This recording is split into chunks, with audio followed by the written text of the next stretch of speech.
किसी ने बड़े कमाल की बात कही है कि आंखें हमेशा के लिए बंद होने से पहले अगर सच में खुल जाएं तो जीवन सुधर जाता है। एक बहुत छोटी सी कहानी, एक कामचोर आदमी की जो काम पर नहीं जाता था, मेहनत से कतराता था, बहुत आलसी टाइप का आदमी था। उसे लगता था घर बैठे बैठे सब कुछ हो जाए। उसकी पत्नी से उसका रोज झगड़ा होता था, पत्नी ताने मारती थी, सुनाती थी, लेकिन वो उस पर कोई असर नहीं पड़ता था। एक दिन पति पत्नी का झगड़ा इतना बढ़ गया, पत्नी ने कहा अगर तुम काम पर नहीं गए, अगर तुमने कोई काम करना शुरू नहीं किया, मैं मायके चली जाऊंगी, तलाक ले लूंगी। तब उस आदमी को लगा कि अब मामला जो है थोड़ा सीरियस हो गया। उस दिन उसने कहा चलो मैं जाता हूं काम पर, लेकिन क्योंकि कोई प्रीवियस एक्सपीरियंस नहीं था, कभी कोई काम किया नहीं था, तो उसे कहीं भी काम मिला नहीं। जहां जा रहा था नौकरी मांगने के लिए लोग ना ना ना कह रहे थे। यहां तक कि उसे किसी ने मजदूरी का काम नहीं दिया। किसी ने उससे पूछा भाई सामान उठा लो, उसने कहा कभी उठाया नहीं है, इतना मुझे आदत नहीं है सामान उठाने की, वजन उठाने की। शाम होने को आई, सनसेट होने को आया, लेकिन पूरे दिन कोई काम नहीं मिला। धक्के खाते खाते बस घर की तरफ जा रहा था। अंदर से उसे गिल्ट हो रही थी कि मेरी बीवी मुझे नाकारा कहेगी कि पूरे दिन में कोई काम नहीं कर पाया, कुछ कमा के नहीं ला पाया। गली के कॉर्नर पर तभी उसकी नजर पड़ती है, एक मरा हुआ सांप दिखाई देता है और यह आदमी सोचता है कि बस, इसके दिमाग में खुराफात आती है, इसने कहा बस काम हो गया। एक लाठी उठाता है, आगे मरे हुए सांप को लटकाता है, घर की तरफ चल देता है। जाकर के दरवाजा खटखटाता है, बीवी दरवाजा खोलती है और सांप को आगे कर देता है। बीवी डर जाती है, कहती है क्या है?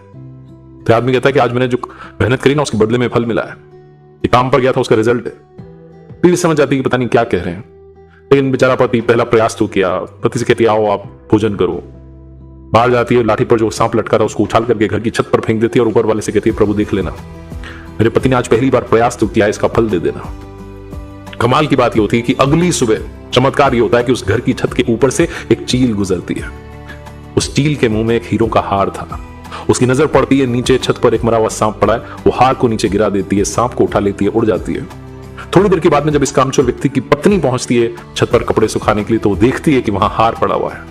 वो तुरंत हार को लेती है, खुश हो जाती है, भगवान को धन्यवाद करती है, नीचे जाती पति को बताती कि देखो क्या हो गया, मैंने तो प्रार्थना की थी, भगवान ने सच में फल दे दिया। मरा हुआ सांप एक हार में बदल गया, शायद कोई पक्षी जो है सांप को ले गया, हार छोड़ गया है। इस पति को तब समझ में आता है, पत्नी कहती कि आपने काम किया ना, उसका फल देखो कितना अच्छा मिला। तब इसको समझ में आता है कि मैंने तो कोई काम किया ही नहीं। अगर मैं ईमानदारी से काम करूंगा तो ना जाने कितना फल मिलेगा, अगर मैं मेहनत करूंगा तो ना जाने कितना अच्छा रिजल्ट होगा। ये उस हीरो के हार को रखता नहीं है बल्कि बेच देता है, और जो पैसा आता है उससे बिजनेस शुरू करता है, एक बड़ा बिजनेसमैन बनता है। बहुत छोटी सी कहानी जिसका सार यह है कि हार्ड वर्क ही सक्सेस तक पहुंचने का शॉर्टकट है, इसके अलावा कोई और शॉर्टकट नहीं है। मेहनत करनी होगी, काम करना होगा, ईमानदारी के साथ एफर्ट्स करने होंगे। अगर आप कहेंगे कि रिजल्ट अच्छा नहीं है तो खुद से पूछना होगा कि कहीं हमारे प्रयासों में कमी तो नहीं रह गई।